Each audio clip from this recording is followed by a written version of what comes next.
Welcome to Channel 17, the Town of Colonie Government Channel.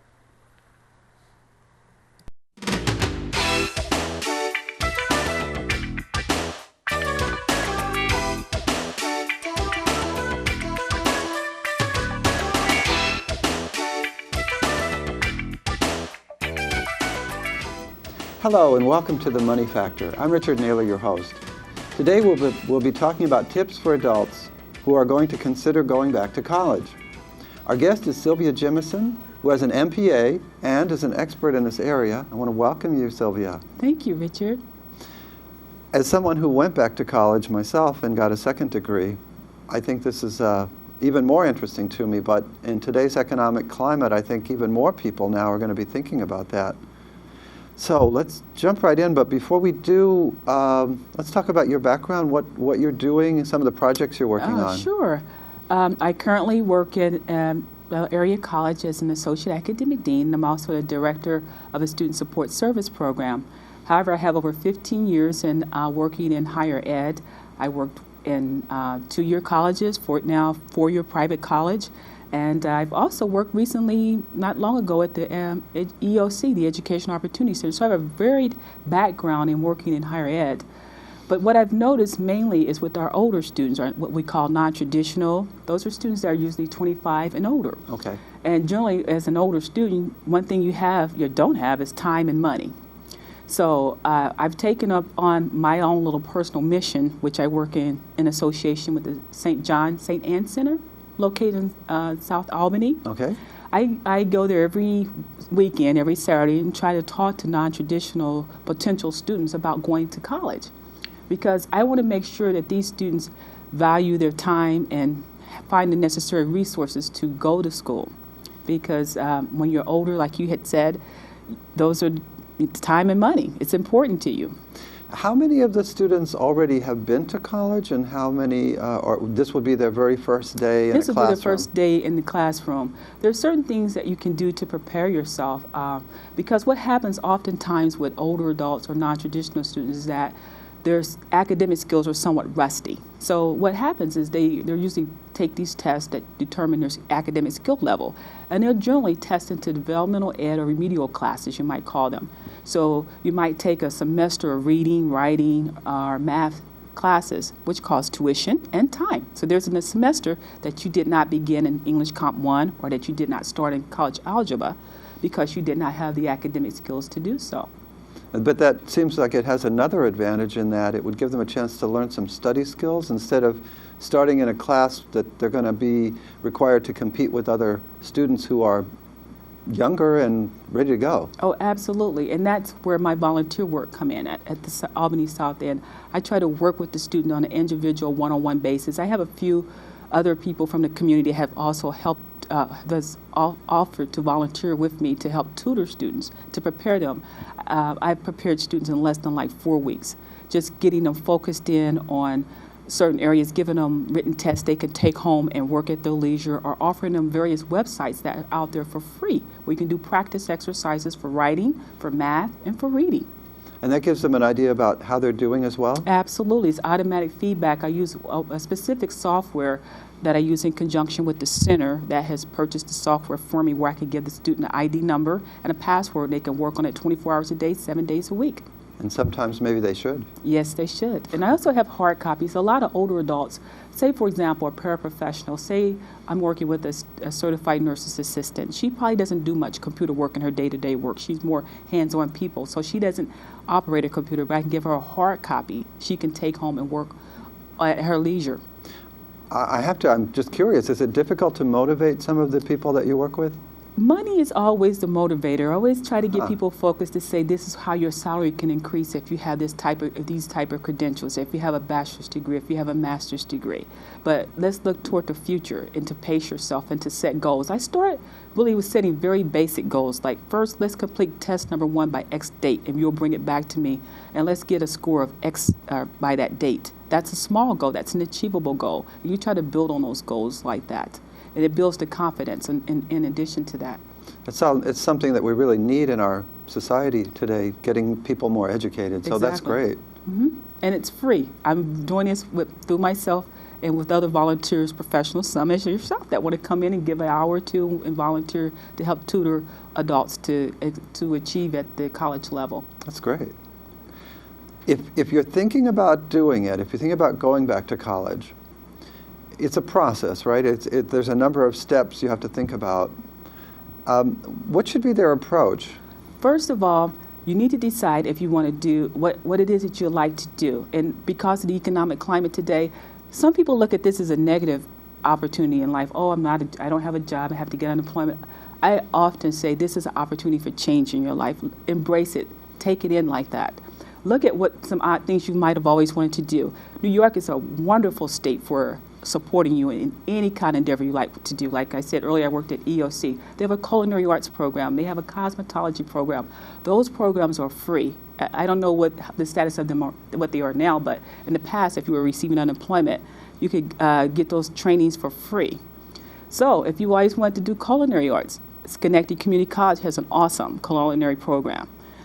Just do some research, then decide. Then after you do that, okay, and please do not let cost be a factor. Don't let cost hold you back from your goals. In terms of your college and tuition, okay. Right. The first place you need to start after you determine what major it is you want to do or what kind of career change you want to make. See what the requirements are, how many classes you will need to take, how long it will take you, if you need to do a 2-year school or a 4-year school, or for private or state. Determine that. Look at if the school is accredited. These things matter because later on you may want to pursue a master's. You want to make sure that this coursework that you're doing is going to transfer onto another 4-year school or another 2-year school. You don't want to take a lot of classes and spend money for courses that will not transfer to another school. That's where the accreditation comes in. Okay, that's the first step you'll do. The next step you want to look at is your financial aid. How will I pay for this? The best place to start, and there's several public service announcement, is for complete your FAFSA form. That's the free application for federal student aid. That will cover everything. So that's FAFSA. Okay. .gov. That's a governmental form. Every student, regardless of your income level, your status, every student must complete or should complete a FAFSA form. There's really deadlines associated with these forms, and they're always done online. However, before you begin that step, you should have your tax prepared. For now, they'll probably take your 2007, but after April 15th, you must have your 2008 returns. So decide on what you like to do. Decide on if it's a 2-year school or 4-year school you'd like to go to, private or state. There's a difference. Private schools are generally more expensive, but are generally more specialized. Right. And then state, and then your FAFSA forms. And you'll list those schools on your FAFSA of your choice. That's why you need to know what schools you want to apply to, because the forms will ask you for a code for each of those schools. I think it'll give you something like 3 to 6 schools to choose from. Okay. And they'll send out, then you'll get a financial packet. Those schools will each receive a financial aid packet for you, let you know what you're eligible for. So there's so many schools in the area that people, without even traveling, if you live in a Colonie, you've got an embarrassment of choices. Absolutely. That's why I said New York is a wonderful state. New York is great for it's so diverse in educational experiences that you can have within this state alone. Just down the road at Poughkeepsie, there's a culinary school of, CIA, Culinary Institute of America, one of the best culinary programs in America. Just close by, maybe like a 2-hour drive.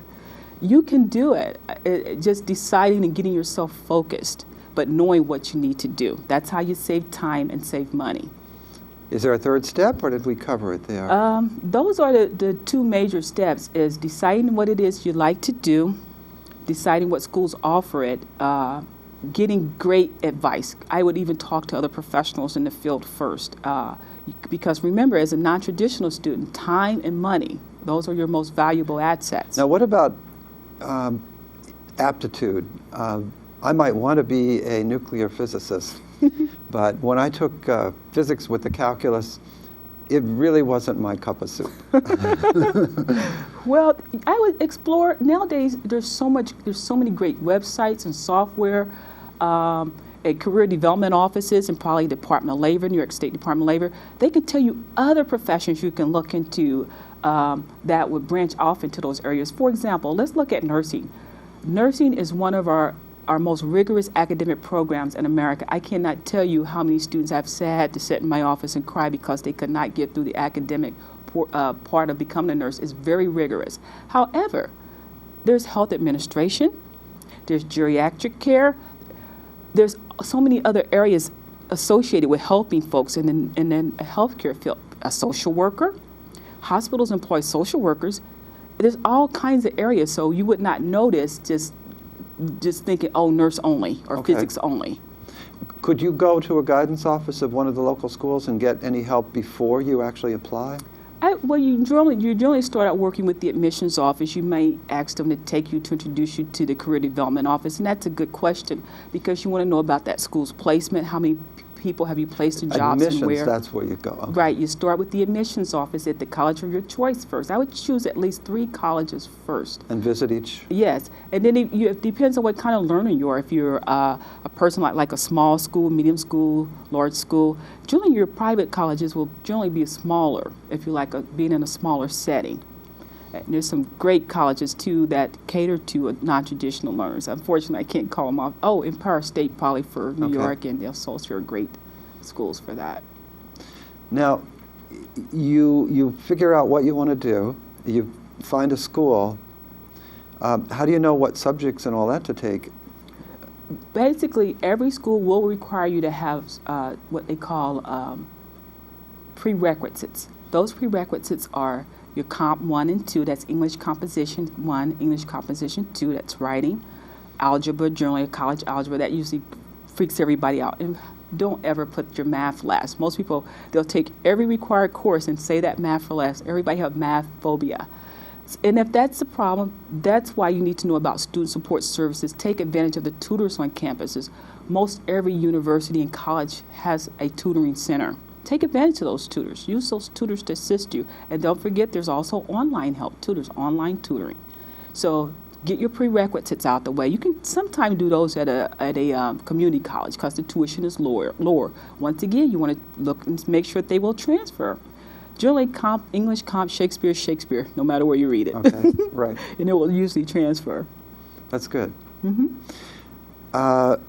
So how do you choose between the schools? You look at whether the subjects are the right thing for you?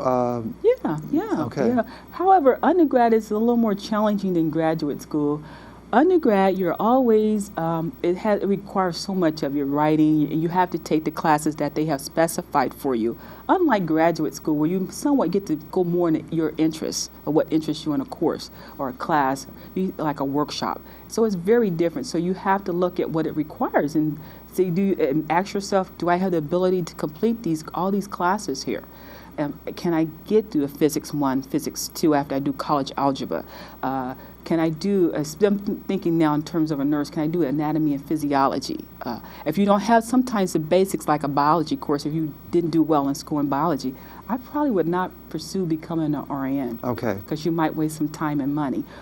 But if you happen to go that direction, your college algebra, your English comp, and all those courses would be transferred maybe to another major.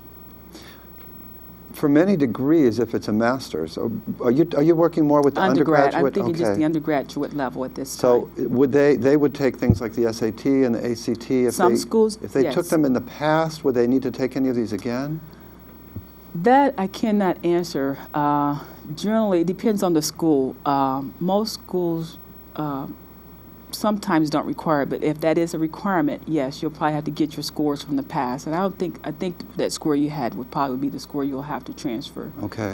Take into consideration for the application. That's a good question because if it requires you to take an SAT and you're not a great test taker, that's another benefit.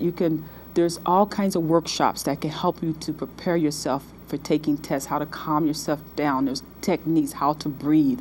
How to think before entering a test, how to isolate the wrong answer from the right answer, how not to overwhelm yourself. And there's a lot of test taking in college depending on your major.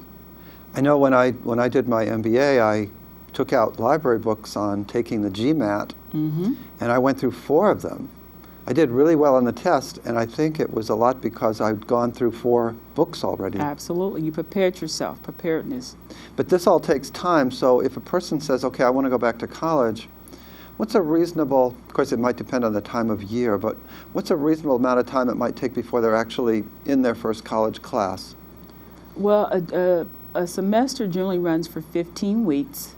We're in the spring now, and depending with community colleges, open enrollment, so you can get your application in at any time. They have semesters that run all year long, so you can do some summer classes. And the summer classes are actually shorter, and that's an advantage to a non-traditional student.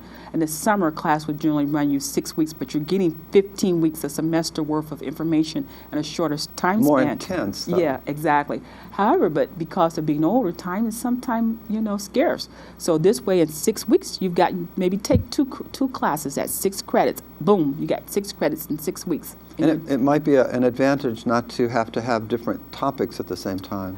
Well, I say group your topics together if you can. For example, if you need if your major requires you to have literature and you still need to complete your Comp 1, if you can take a Comp 1 class, go ahead and take that literature class, because that way you're complementing what you're learning at the same time. You're complementing your reading and writing both at the same time. Group your subjects together if all possible. You mentioned in the beginning about the cost of college, and you said a lot of people are surprised that it is expensive. Oh, it's very expensive. Your private, I don't look at tuitions a lot. I just know I have conversation at times with some of my colleagues. One of my colleagues told me at a school he was at, the college, the tuition was $52,000 for one semester. So if you look at that, that's $250,000 within 4 years. And that was a nice private institution. They had a great name, so I don't want to plug them at this time, but you have to look at this. But I still say don't let cost be a barrier. For example, if I were accepted at Harvard, I think I would go, okay. regardless of the cost, because I'd want to have that degree that said that Harvard accepted me and I completed their level of studies. And when you turn in that resume and it says Harvard, well, yes, exactly. Probably going to say, oh, wow, let's look at this person. However, when I look at that bill that says, okay, but it was worth it. It was worth it. And if you go out and read of how you see evaluated college, it would tell you that. Don't let cost be a factor. Don't ever let cost be a factor, especially if this is a transitional place in your life. Set out to achieve that goal. Make that goal small, make it achievable, and don't let cost be the barrier, but do that FAFSA form first. Because you might find that you can get a lot of money probably from grants and absolutely. A lot of other ways. If you're a great student, regardless of your age, if you keep that grade point average, I encourage all students to keep at least a 3.5. That's always would guarantee you some kind of additional additional assistance with financial aid. And Kaplan, I don't really want to plug Kaplan, but they put out a great book. And it's about this thick, which I like. It's a hard copy because I'm still in the paper. I think we have some of them here. Oh, yeah, the library is an excellent place for finding one. Their latest edition, and it's a book this thick, and it has all kinds of scholarships in there. Start reading ahead to see what will be required of you to apply for scholarships. Generally, they're like 1 or 2 page essays and that grade point average. And you'll see if you'll begin to read the requirements, and you have to follow the deadlines to a T. If it's due March 12th, that application must be on someone's desk by March 12th. If it says it needs your transcript, it needs your transcripts. Follow the instructions to a T. But just start taking a look at what is required. So when you start out your first year or your first semester of school, you can aim for that GPA because it's look ahead, but plan for the present. I know that because I interviewed someone from HESC and I saw you reading something from them as well, that they have loans and they also manage scholarships. So how do you think of financial literacy in terms of the whole thing? I mean, you don't want to be blind and go through it and not even think about how you're going to pay things back, right? You ought to pretty much know what you're doing, even Absolutely. though you don't want to not do it because it's expensive. Exactly. You want to keep that loan debt down as low as possible. So that's why you want to do that FAFSA form, because it'll let you know what schools will give you what kind of a financial aid packet. That is really not so much in my area of expertise, but you do want to pay attention to what this school would give you. Like school A was going to pay like almost 80%. I'll have to take a loan for the additional amount. Or school B is going to pay 90% of my tuition, and I only need to take a 10% of the loan to cover the cost. And then also in addition to that, there's opportunities to do work study on campus. There's opportunities sometimes for internships. You're never too old to explore these areas, because sometimes doing work studies or doing an internship can let you know, well, maybe this is not really the profession for me. Maybe I should make a change here. And sometimes they're paid, so they supplements your income to do those opportunities. And you can usually get those kind of opportunities when you're not inside of a classroom versus being outside the classroom. But try to look at really getting yourself educated on how you can get resources to pay for your cost for going to school. Now, do people lay out their college plans in terms of 4 years, or let's say you need to work to some extent? Could you drag that out a little longer that you can pay for it easier? Actually, it's really, to be very honest with you, if you read on what's out there, it's no longer taking 4 years to complete even an undergrad, a four-year degree. It's actually taking 5 years, and that's going full time. So even with working, if it takes 6 years, it takes 6 years, but you don't have to make it 4 years because you want to always keep that grade point average in place. Your grade point average is like your Social Security numbers or your credit rating. It stays with you for life. Once that grade point average ends up on your transcript, it stays on your transcript. So if it's going to take you a while and take you longer, do so.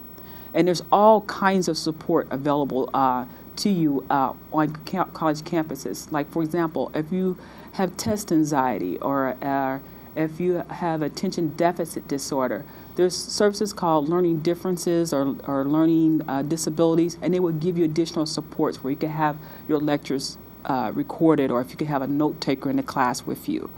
So there's support out there to take longer if that's needed, just to maintain that good grade point average. Do you find that people sometimes are reluctant to talk about these problems? Oh, absolutely.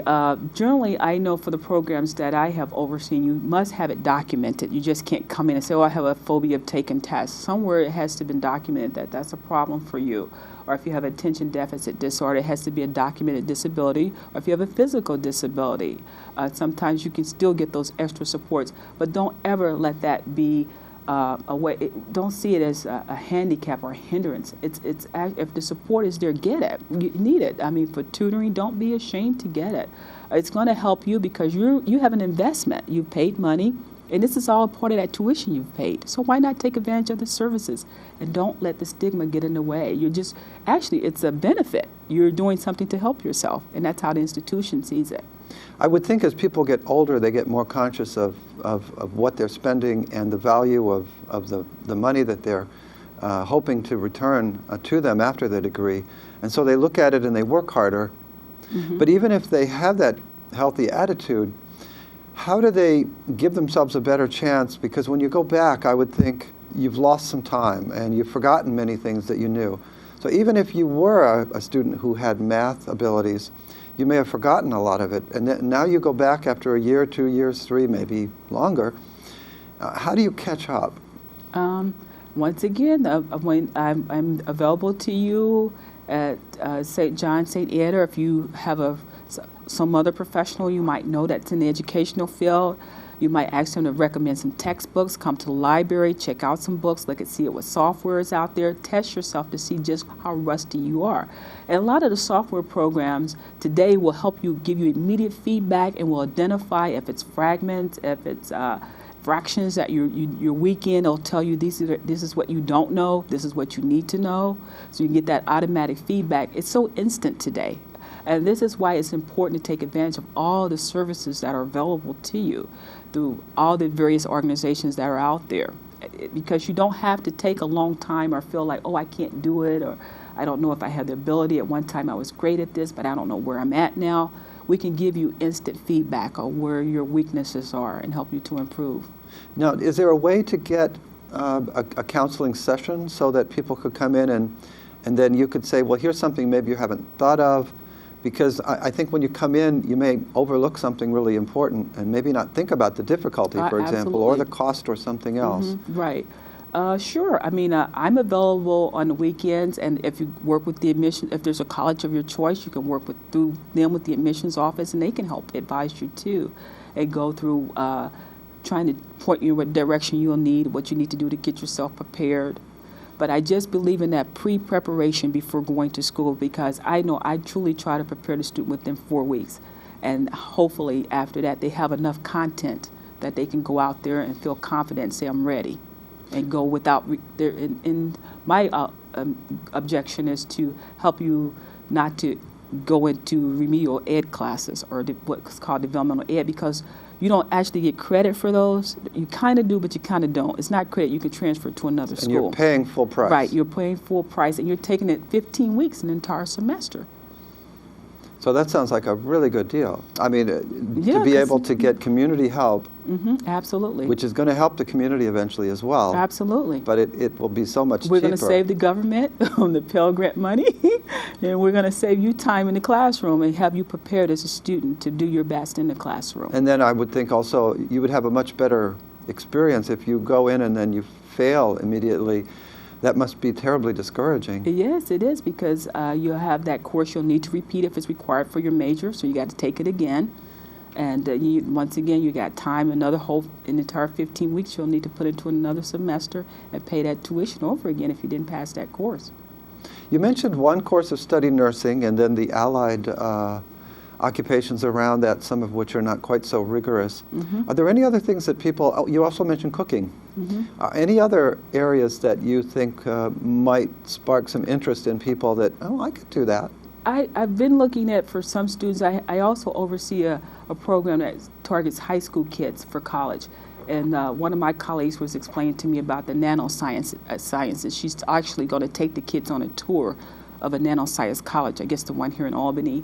And that's an up-and-coming career for students. And she was saying, too, that even I think Hudson Valley has a nanoscience degree program, which is only 2 years long, and it's targeting undergrads, because the one currently in place right now, the Nano College, I believe it targets graduate students and not undergrad as of yet, but I do think they will be targeting undergrad soon. So when we think of the super high tech, Exactly. the top flight engineers, it's not necessarily just for those people that could prepare for some of the jobs that we hope to have. Absolutely. I would think someone entering that field at this time has they're going to be in high demand. I would definitely take a look at some of the websites, see what the course requirements are. I would think, too, that would require a lot of math and a lot of science. But once again, don't be afraid, because there's resources out there to assist you and to help you strengthen those skills. And you can start working at that now. And that's a goal that you could place for the future. Having interviewed people from the CNSE College, I know that there are going to be jobs that are less difficult. However, they really do require advanced training. Absolutely. And so, just like in the past, maybe people hope to have a job at the Ford plant or the General Motors plant. It's going to be a little more high tech, but it's going to be something like that in nano. Yes, you're going to need those credentials. You're going to need your certifications, and the only place you can get those is in the classroom. We have changed as how we do work anymore. I mean, we don't just put the resume in anymore. Now you have to be able to demonstrate your skills and have proof that you've certified in various areas. So this is the time. Like I said, the economy, yes, we're not doing great, but this is an opportunity for you to reposition yourself. This couldn't be a better time to get prepared for the future. I think we're almost out of time. Okay. But I want to go into a little more about, as we look at the possibility of going back to college, and it seems like there's so many things we have to know. It's so easy to forget something. How can you maybe motivate people to do all of those things and not to be discouraged? Well, you're a role model for one. If you have kids, if I'm really speaking to non-traditional students, you serve as the best role model to show them that you can do it too. It is nothing like to be able to sit down side by side with your kids. They're doing the homework, you're doing homework, and have them there. You may be on the path of maybe finishing college before they do, and have them to see that you stayed on track. You kept focused. I think as Americans, I want to see every kid in America go to college, and I think that begins with the parents. You set the tone, you set the example. There can be a greater motivator than that, to show even if you don't have kids, to show your nieces, your nephews, I can do it. If I can do it, you can do it too.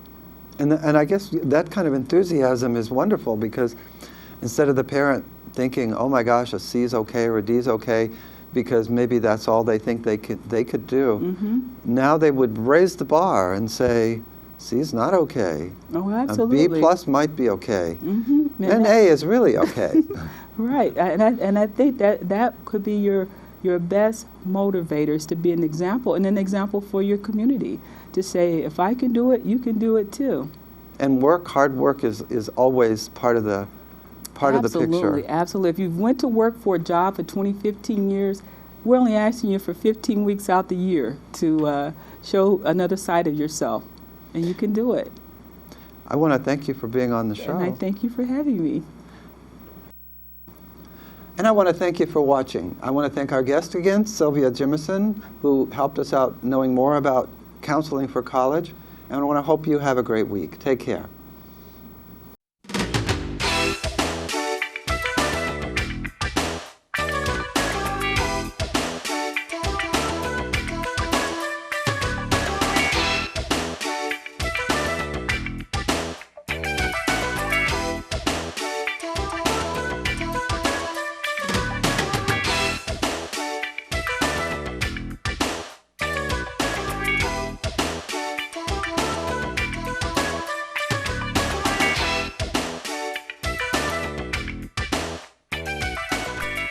Welcome to Channel 17, the Town of Colonie Government Channel.